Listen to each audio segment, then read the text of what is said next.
دوستو یاد رکھنا، تگڑا اور مضبوط جوان پتہ کون ہوتا ہے؟ جس کی نظریں پوری طرح اس کے کنٹرول میں ہوں۔ یہ علامت جوانی ہے۔ جس آدمی کا پوری طرح، دو لوگ دنیا میں کبھی کوئی کارنامہ سر انجام نہیں دے سکتے، ایک جو حرام کھاتا ہو، ایک جس کی نظر ناپاک ہو۔ محمد بن قاسم جب یہاں آئے تھے نا،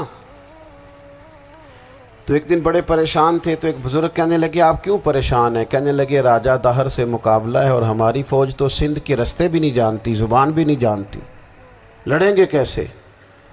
دو چار دن کے بعد ان بزرگوں کی دوبارہ محمد بن قاسم سے ملاقات ہوئی تو بڑے خوش تھے۔ کہا اب آپ کیوں خوش ہیں؟ کہنے لگے وہ میرا مقابلہ نہیں کر سکتا، میں نے تحقیق کر لی ہے۔ کہا کیوں؟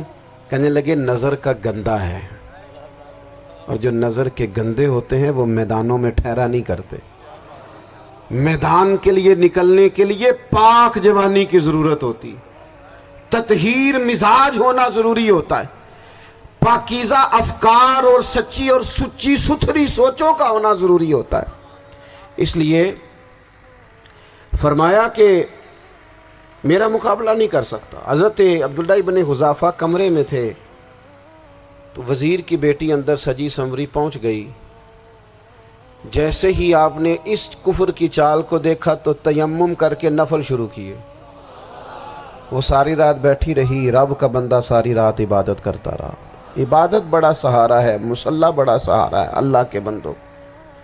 صبح دروازہ کھولا، وزیر نے اپنی بچی سے پوچھنا چاہتا تھا رزلٹ کیا نکلا، تو وہ کہنے لگی پیچھے ہٹ جا، اب تیرا میرا تعلق کوئی نہیں، میں نے نبی پاک کا کلمہ پڑھ لیا۔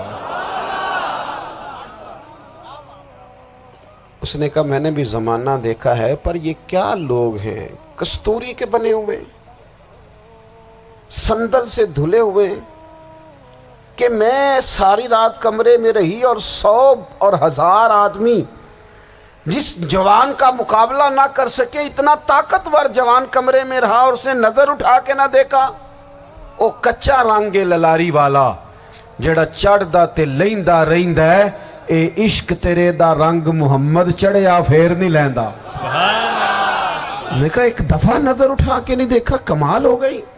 اتنے بڑے لوگ، اتنی بڑی سعادت مندی، فیروز بختی، معاملہ فہمی حد ہو گئی۔ اللہ اکبر۔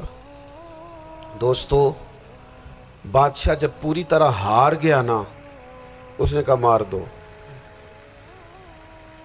تیل گرم کیا ایک کڑاہی میں، اور جب آپ کو اس میں ڈالنے لگے تو آپ کی آنکھوں میں آنسو آ گئے۔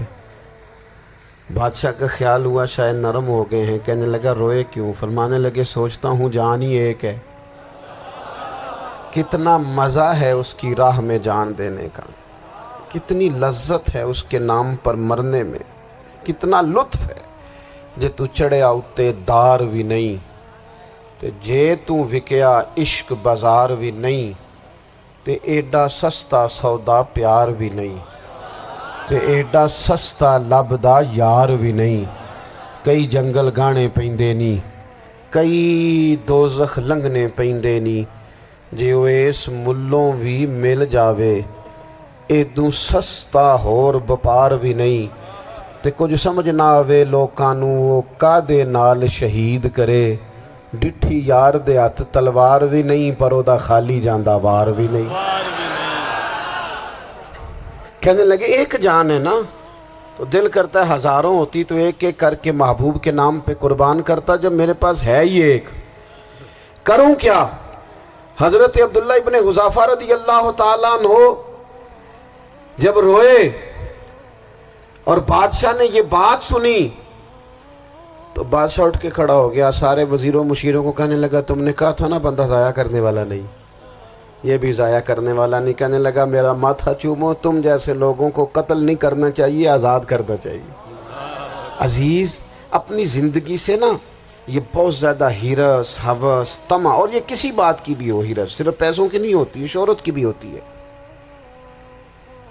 یہ بیماری انسان کو اقتدار کی بھی ہوتی ہے، تعریف کی بھی بیماری ہوتی ہے، یہ سارے نقص ہوتے ہیں لوگوں کو، اور معاذ اللہ بعض جبوں کبوں کے اندر بھی ہوتے ہیں، وہاں بھی پنپتے ہیں۔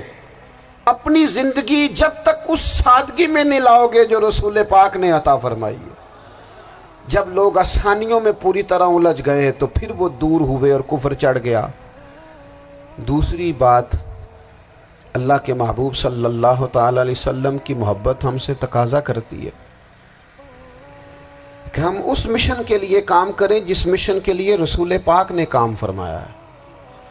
ہم سارے کام بڑے مضبوطی سے، سوچ سمجھ کے، تدبر سے، حکمت سے، تقاضوں کو مد نظر رکھتے ہوئے کرتے ہیں سارے کام۔ دین کے کام میں ہمارا مزاج نہیں ہوتا، او ہو جائے گا جی، آپ بسم اللہ پڑھیں جی، شروع کریں جی۔ آپ تقاضوں کو سمجھیں، چیزوں کو دبائیں نہیں، چیزوں پر غور کریں۔ کسی کے ذہن کی سطح پر سوال ابھرتا ہے، اس کا تسلی بخش جواب دیں۔ اپنی زندگی میں دین کے کام کے لیے اپنے آپ کو وقف کریں، اور دین کے کام کے بہت سارے پہلو ہیں۔ ہزاروں لوگوں کو قرآن پاک ٹھیک پڑھنا نہیں آتا، ہزارہا لوگ ہیں جو قرآن مجید کے مطالب سے آگاہ نہیں ہیں، دین کی بنیادی ضروریات سے لوگ نابلد ہیں۔ میں آپ کو کس طرح یہ بات سمجھاؤں کہ ہزاروں کی تعداد میں طلاقیں اس لیے ہوتی ہیں کہ مردوں کو طلاق کے مسئلے نہیں آتے، انہیں پتہ نہیں ہے کہ مجھے حقوق زوجین کے معاملے میں کیسے چلنا۔ ڈھیر سارے گھروں میں تباہی اس لیے ہے کہ تربیت اولاد کا دینی منہج ہمیں نہیں پتا۔ اپنا حصہ ملائیں دین کے کام میں۔ ایک آدمی کو اگر تو نمازی کرنے میں کامیاب ہو گیا، تیری زندگی بدل گئی۔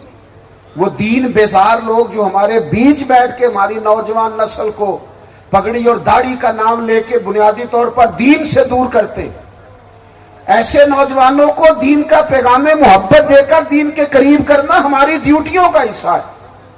ہمیں ذمہ داری کا احساس کرنا پڑے گا، ہمیں یہ خاص قدم اٹھانا پڑے گا، توجہ دینی پڑے گی۔ مساجد، مدارس، میں آپ سے عرض کروں، اتنی ڈٹ کے مخالفت ہوتی ہے نا مدرسوں کی، اتنی ڈٹ کے۔ میں ادارہ چلاتا ہوں، اس کے چلانے میں جو مشکلات ہیں وہ تو ہم بتا نہیں سکتے آپ کو، اس لیے کہ میری قوم، میرا اس قوم سے تعلق ہے جو نعت خواں امیر کرنا چاہتی ہے، مدرسے نہیں۔ ہاں، نقیب خطیب پیدا کرنا چاہتی ہے، شعر و شاعری کی زندگی کو پروان چڑھانا چاہتی ہے۔ فقط ہمارا ان لوگوں سے تعلق ہے جو لاکھوں کروڑوں روپیہ محافل پہ لگائیں گے، اور قاری صاحب بیچارے اگر مسجد کا کوئی ہونے والا کام کسی وقت بتا دیں گے تو وہ بڑی مشکل آ جائے گی ان کے لیے۔ یہ کیسے ہو سکتا ہے، آپ نے یہ ڈیوٹی بتا دی۔ مدارس، اور جتنا اہم رول دین کو پھیلانے میں مدارس اسلامیہ کا ہے، اتنی زبردست، لوگوں کا خیال ہوتا ہے میری طرح کے لوگ شاید کام کرتے ہیں، ڈیوٹی کرتے ہیں۔ یہ 10-15 لوگ آپ کو نظر آتے ہیں جو آپ کو کہیں میڈیا پر یا ادھر ادھر ڈیوٹی کرتے، مخلص لوگ اپنی جگہ پہ، وہ بھی بڑا ہی کام کر رہے ہیں، جو میڈیا پہ آ کے بھی اخلاص سے اور درد دل سے کو دین کی، ان کی بھی کسی بات کی حوصلہ شکنی نہیں۔ لیکن ہزارہا اساتذہ جو مدارس میں بیٹھ کے پڑھاتے ہیں، جنہوں نے وہ سارے لوگ تیار، آپ سمجھ نہیں سکتے کتنا بڑا کام۔ حفظ کا استاد جو ہوتا ہے نا، اس کی ڈیوٹی 24 گھنٹے ہوتی ہے، فجر سے پہلے، اور اس نے بچوں کو اٹھانا۔ تنخواہ تو ہم انہیں دینا نہیں نہ چاہتے جی، تنخواہ نہیں دے دی انہوں نے، ہمیں مولوی امیر نہ ہو جانا۔ مولوی نو تے سوٹ بھی 27ویں والی رات دے ہے تاکہ کدھر سوان کے عید والے دن پا نہ لوے، چونکہ 27ویں تو بعد تے درزی پھڑتا ہی کوئی نہیں، کیوں حضرت؟ ایسے ہی ہے نا، اس وقت تو نہیں نہ لیتا۔ تو ہم چاہتے ہیں مولوی ہماری مرضی کے، ہماری طرح کا سوٹ نہ پہن لے۔